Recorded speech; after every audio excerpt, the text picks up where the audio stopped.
Oi, gente, tudo bem? Bem-vindos a mais um BrasaCast, pela primeira vez ao vivo.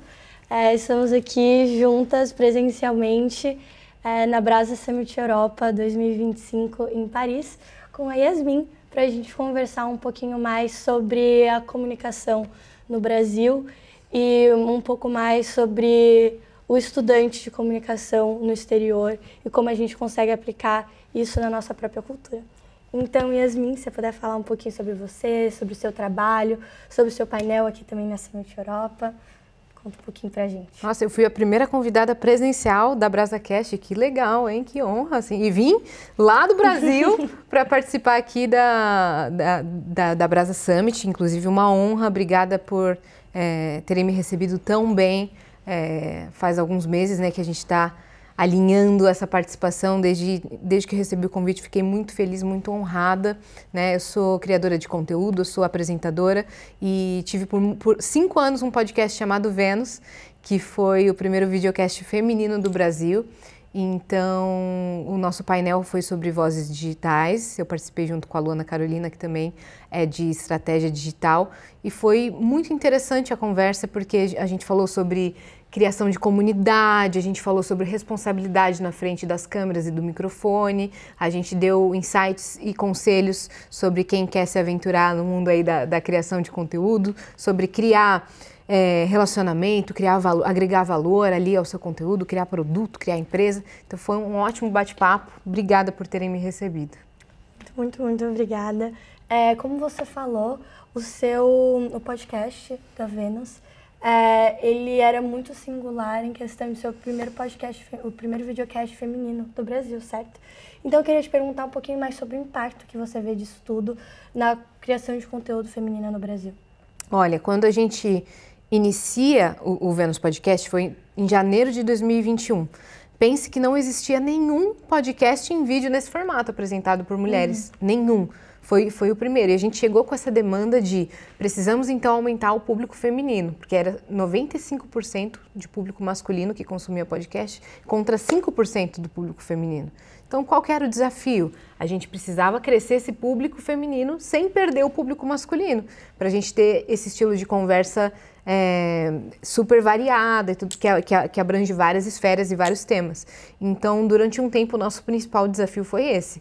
Fazer um papo que atraísse as mulheres a assistirem o canal, mas que também a gente não perdesse os homens. E ao longo dos meses a gente conseguiu alcançar 50% do público feminino e 50% do público masculino, o que foi um sonho. E depois disso surgiram outros podcasts também apresentados por mulheres, né? Isso com vídeo, né? Porque podcast mesmo, estilo programa de rádio, já existia alguns. Né? Então a gente começou lá no Flow Podcast, que é o maior do Brasil. Isso catapultou muito o Vênus. Então a gente conseguiu em uma semana já alcançar a marca de 100 mil inscritos. Nossa, agora a gente encerrou, nesses 5 anos, a gente encerrou o projeto com 1.400.000 inscritos, 2.000 vídeos no canal. Né? Então a gente teve aí mais de 1.000 convidados, com certeza. No canal principal, né? No canal de cortes também, outros números assim bem consideráveis. Então acredito que a gente, através das nossas conversas ali de 2 horas, a gente tem impactado bastante gente. Eu estava até vendo um dado que o consumo total foi de 46 milhões de horas. Nossa! 46 milhões de horas. Então, se alguma conversa fez o dia de alguém feliz, ou fez a pessoa se inspirar, fez a pessoa ter uma mudança de vida, pra gente já conta muito. Que interessante. Eu mesma eu consumo bastante podcast, videocasts.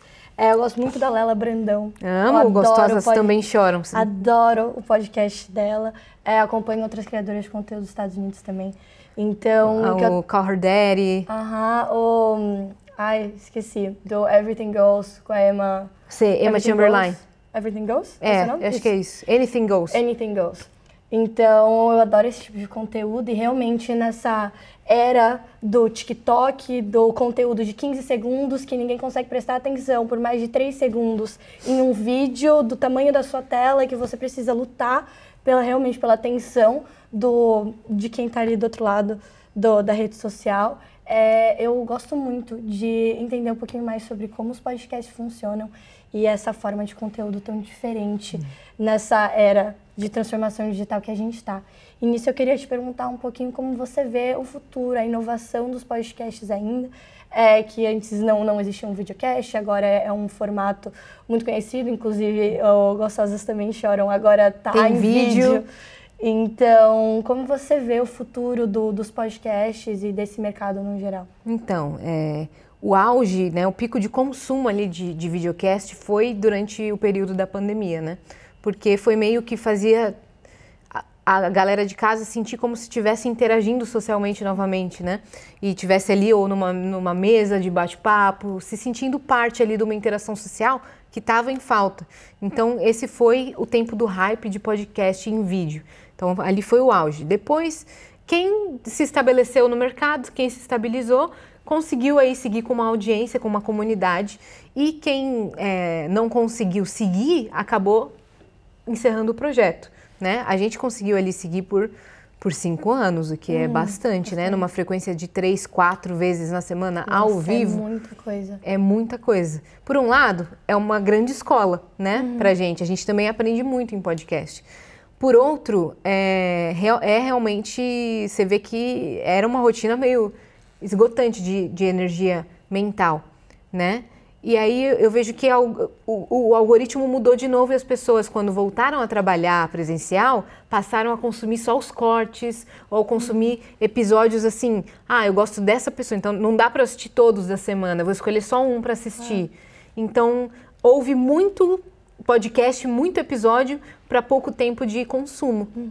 E eu acho que os caminhos futuros para esse nicho são mesmo diversificar a bancada de apresentadores, então ter uma versatilidade ali, uma rotatividade de apresentadores e de temas variados, né? Então eu vejo que quem, por exemplo, está num podcast de nicho, de, sei lá, esportes, games, ainda tem um público bem cativo. Então é encontrar qual nicho você vai seguir e ter uma rotatividade ali de criadores para trazer esse entretenimento. Um podcast que eu acho que faz bastante isso é o do The News. Não sei se acompanha, do Grupo UOL no geral. Sei. Que tem tanto do The News, tem o Slogan, tem o Tá Podendo Falar. Eu adoro todos esses e todos eles eu acho que tem essa rotação. Exato. Eu acredito que eles estejam num caminho bem legal. Sim. Eu acho muito legal que eles conseguem explorar essas diferentes áreas das newsletters em diferentes podcasts, com diferentes hosts, falando sobre diferentes coisas. Então eu gosto muito, tá fazendo cardio, tá voltando para casa. Aqui na Europa a gente anda bastante, então sempre tá com fone de ouvido também, entendendo mais ou menos sobre isso. E também eu escuto muito The News pra ter esse contato com o Brasil, né? As notícias que estão rolando lá. Que tem o programa de notícias, tem o programa de fofoca, né? Tem um pouco de tudo, de entretenimento, cultura pop. E agora também eles estão tendo um ao vivo, não sei se você já viu isso, é recente, estão tendo um ao vivo toda quarta-feira, aí é algo tipo mais de 1 hora, assim, maior, porque os podcasts dos dias são menorzinhos. Isso é um caminho que eu acho que o ramo de podcasts vai seguir, talvez se tornarem programas, e não mais esse formato de videocast, sim, se tornar mesmo um programa, um show de entretenimento. E eu te pergunto, como que você vê a diferença do mercado de podcasts, assim, no Brasil, comparado com os Estados Unidos, por exemplo, com esse desenvolvimento?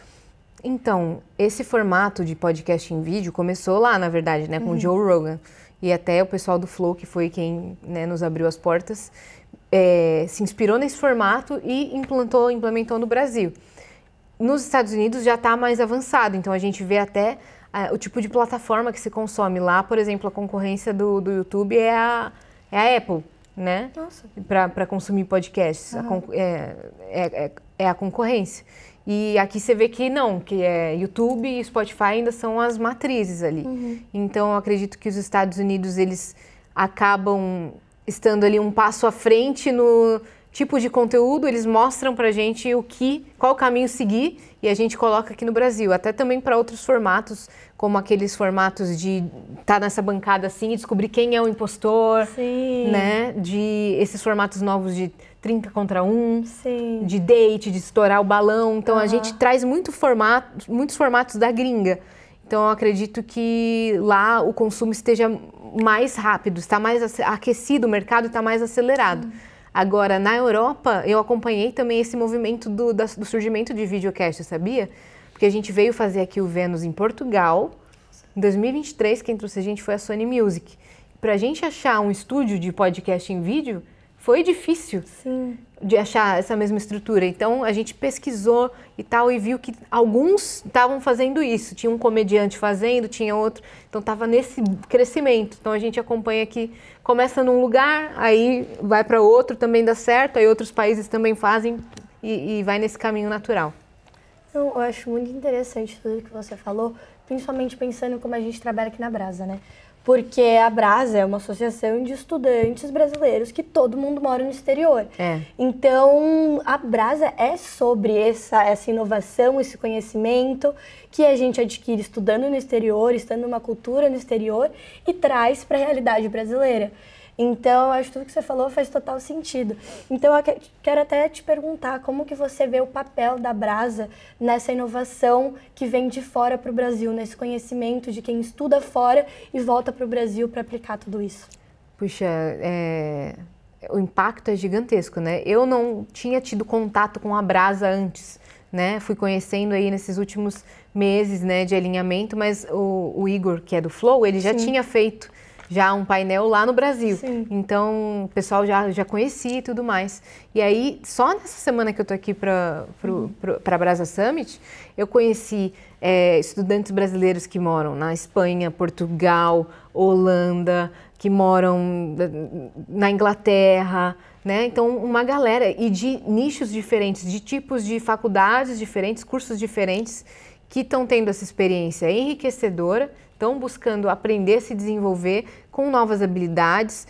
Só de você estar sozinho em outro país, eu acredito que te traga muito amadurecimento, apesar do desafio, né? É desafiador, né? Às vezes você não fala o idioma ainda, está aprendendo, mas acredito que isso te faça crescer muito como ser humano mesmo. E é um diferencial no seu currículo quando você leva essa experiência do exterior para o Brasil. Então, o evento que está tendo hoje, para mim, é de um impacto gigantesco. Até isso foi o que brilhou meus olhos para que eu aceitasse esse convite maravilhoso. Foi de, nossa, eu vou poder conversar com, sei lá, centenas, milhares de estudantes e alguma coisa na minha trajetória ou no nosso painel pode ser que impacte ou inspire a vida deles profissional ou até a vida pessoal. Então, acredito que o papel da Brasa é fundamental, não só para esse encontro, mas também para essa conexão, né, dos brasileiros que vivem na Europa.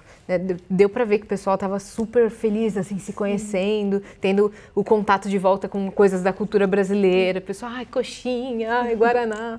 Então, não é também só essa parte de conhecimento, mas também de conexão mesmo. Eu acho muito legal ver a sua perspectiva de toda a organização da Brasa. Eu tô na Brasa faz 1 ano agora. Puxa. Eu entrei fim de outubro do ano passado. Eu tô 1 ano na faculdade, então eu basicamente entrei na faculdade em setembro de 24 e fim de outubro eu já tinha entrado na Brasa. Caramba. Eu sou do time de marketing, né? Eu entrei como analista, agora eu sou gerente do time de marketing. Que na Brasa a gente tem um time de comunicação e tem 2 gerências, de marketing e de design. Então eu cuido dessa parte do time de marketing e tem quem realmente operacionaliza toda essa programação de campanha mesmo, né?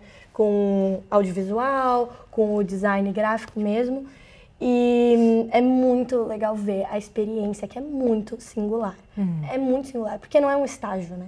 Não é um estágio que você, enfim, tá em uma empresa gigante, ok, ou uma empresa menor, enfim, e aprende, tem seus mentores, é uma experiência muito legal, muito enriquecedora.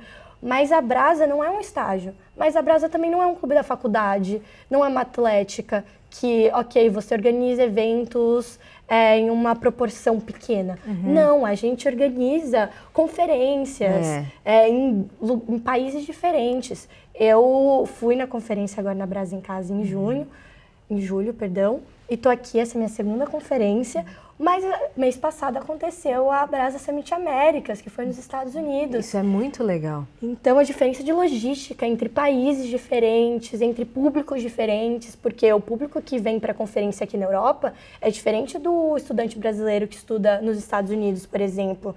São públicos diferentes, são pessoas diferentes, são culturas diferentes.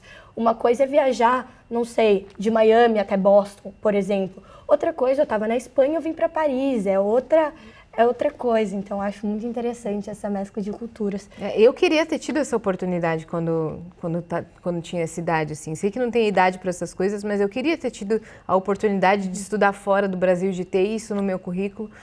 Eu já não tive, mas fico feliz, então, de estar participando nesse pós. Mas se eu tivesse tido, com certeza eu ia aproveitar ao máximo, sabe? E só de me reunir também com outros brasileiros, eu ia... Nossa, se eu participasse aqui da Brasa, eu ia tentar ao máximo fazer conexões, ouvir histórias para enriquecer mesmo, não só minha lista de contatos, mas também a minha bagagem. Eu ia aproveitar tudo da Brasa, assim, então... Fica essa dica. Aproveite, vocês estão tendo uma oportunidade de ouro, que não é todo mundo que tem. Então, aproveitem ao máximo. Eu acho muito legal, porque além disso, das conferências, enfim, a Brasa também é muito sobre impacto. Então, a gente tem o nosso impacto social, a gente tem as nossas iniciativas diferentes, então a gente tem o programa de bolsas, a gente tem as mentorias Brasas Pré, que tem todo uma logística diferente de uma conferência, por exemplo. Que realmente é democratizar o ensino superior no exterior, no Brasil, né, para brasileiros que querem estudar fora. Então, isso também eu acho muito legal. Eu tive a oportunidade de participar um pouquinho mais sobre o processo seletivo, por entender um pouco mais sobre as nossas gerações de bolsista, que hoje em dia a gente está mais perto dos 60, tem 7 gerações diferentes de bolsistas. Caramba. Então são muitas pessoas realmente impactadas. Nossa rede também é um negócio gigantesco. Então eu tenho muito orgulho de onde a gente conseguiu chegar na Brasa. E eu queria até te perguntar um pouco, você falou um pouco sobre como foi a sua trajetória, enfim, na universidade, como você foi se profissionalizando, enfim, conforme os anos. Eu queria perguntar se você tem algum conselho para quem entrou na faculdade agora, está querendo se profissionalizar nessa área de comunicação, nessa área de criação de conteúdo, por onde eles começam? Você tem alguma dica? Então, a minha área de formação é completamente diferente da que eu exerço hoje. Eu sou formada, por exemplo, em comércio exterior, né? E enquanto eu fazia comércio exterior, eu também estava fazendo um curso livre de teatro musical, porque meu sonho sempre foi trabalhar com arte, né? Mas ao mesmo tempo que a gente precisa ali ter 2 planos. Eu sou dessas de não fechar portas, e sim estudar e se desenvolver e construir ali uma lista de skills, de habilidades para que você esteja preparado para agarrar a oportunidade quando ela vier. Então, o que eu fiz foi, enquanto eu estava fazendo uma faculdade que para mim seria o meu plano B, mas também poderia ser o plano A, eu estava aproveitando quais matérias que eu posso usar para, na verdade, qual é o meu sonho, né? Então, inglês, beleza, então usar o inglês porque eu quero fazer entrevistas internacionais, então desenvolvi ali o meu inglês, fiz um pouco de italiano, fiz um pouco de francês, gestão de pessoas também eu usava nos eventos que eu trabalhava, e aí fui adquirindo essa expertise e esse conhecimento que depois eu usei na minha comunicação nas redes sociais. Então, para quem escolheu já o curso que quer para a vida e agora consegue também aliar isso à criação de conteúdo nas redes sociais, a minha dica é comece. Comece com o que você tem, com o equipamento que você tem e onde você está. Não fique esperando, porque fulano usa tal equipamento, porque precisa ter essa qualidade, porque eu preciso viralizar e ganhar 1 milhão de seguidores. Não, se você quer trabalhar com internet, com criação de conteúdo, comece a testar o que funciona para o seu público. Comece a testar o algoritmo. Você vai se surpreender. Testa diferentes redes sociais. Fala, o que eu gosto de... Pensa assim, sobre o que eu gosto de falar? Gastronomia e viagens? Então eu vou começar a falar de gastronomia e viagens. Gosto de falar sobre brasileiros vivendo no exterior. Então vou começar a vlogar a minha experiência. Sem pensar no que as pessoas vão falar. Só faça. Se você sente que esse é o seu caminho, comece com o que você tem agora e esteja pronto para as oportunidades. Esse é o meu conselho. Sim, com certeza. Eu acho isso tudo muito legal. Eu mesmo tenho muito interesse em começar a criação de conteúdo. Eu, quando era mais nova, eu tinha uma conta de slime. Então, eu adorava. Eu, com 13 anos, fazia. Eu tinha meus seguidorzinhos ali, postava minhas coisinhas. Você fazia o slime? Eu fazia slime. Eu tinha uma conta de tutorial de slime. Igual o vovô do slime lá. Meu Deus, eu tinha esquecido disso. Mas eu sempre gostei muito. Então, foi nesse momento que eu acho que eu me apaixonei por comunicação e por marketing, comunicar com as pessoas mesmo. Então, eu acho muito legal. E hoje eu tenho muita vontade de voltar a fazer essa criação de conteúdo. Às vezes eu dou uma tentada no TikTok, mas realmente investi um tempo. Eu conheci uma galera aqui que faz conteúdo. Tem muita gente. Hoje em dia é muito mais fácil, né, também, começar assim. Então, pra gente finalizar, eu te pergunto, mais ou menos nessa mesma linha também, se você pudesse dar um conselho para você mesma, quando estava nos seus 20 anos, ali fazendo a faculdade, um conhecimento que você tem sobre sua carreira de hoje, o que você acha que você teria feito diferente? O que você falaria para ela? Acho que eu não faria nada diferente. Eu até estava falando lá no painel que cada coisa que aconteceu na minha vida, cada atitude, cada acontecimento me trouxe onde eu estou hoje. Eu acredito nesse efeito borboleta. Então eu não mudaria nada, mas se eu pudesse aconselhar, eu acho que eu encorajaria, na verdade, a acreditar na minha voz. Tipo, acredite na sua voz vai ter uma potência enorme. Sabe quando você é criança ou adolescente, você sente ali que quando você vai começar a falar numa roda, as pessoas não dão muita bola, ou te cortam, sim, ou não ouvem. Às vezes eu me sentia assim, quando eu era criança, sei lá, no meio de um monte de primo. Quando eu ia falar, não davam muita bola.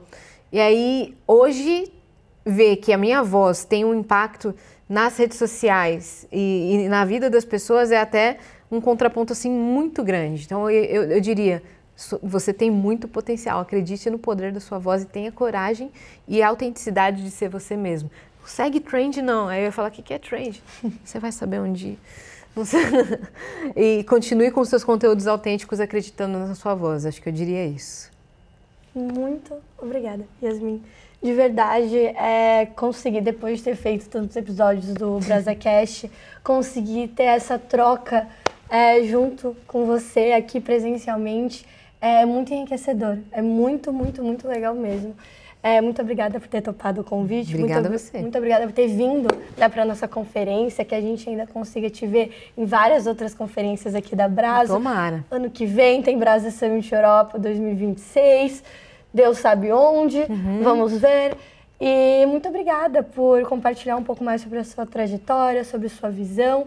E é isso, que a gente ainda se veja de novo. Obrigada, Ana. Obrigada, galera aí do BrasaCast. Já se inscreve aí no canal para vocês continuarem consumindo os episódios. E quem sabe não vire mais um podcast presencial, sim, né? Com por certeza. Aí, com brasileiros pelo mundo. Torço por isso. Obrigada também, Brasa Summit Europa, por me receberem tão bem. Obrigada a todos os estudantes e todos os palestrantes, pessoas da organização que eu conheci aqui. E foi um prazer também estar com você, viu, Ana? Adorei. Ótimo. Muito obrigada, gente. Até mês que vem. Tchau, tchau.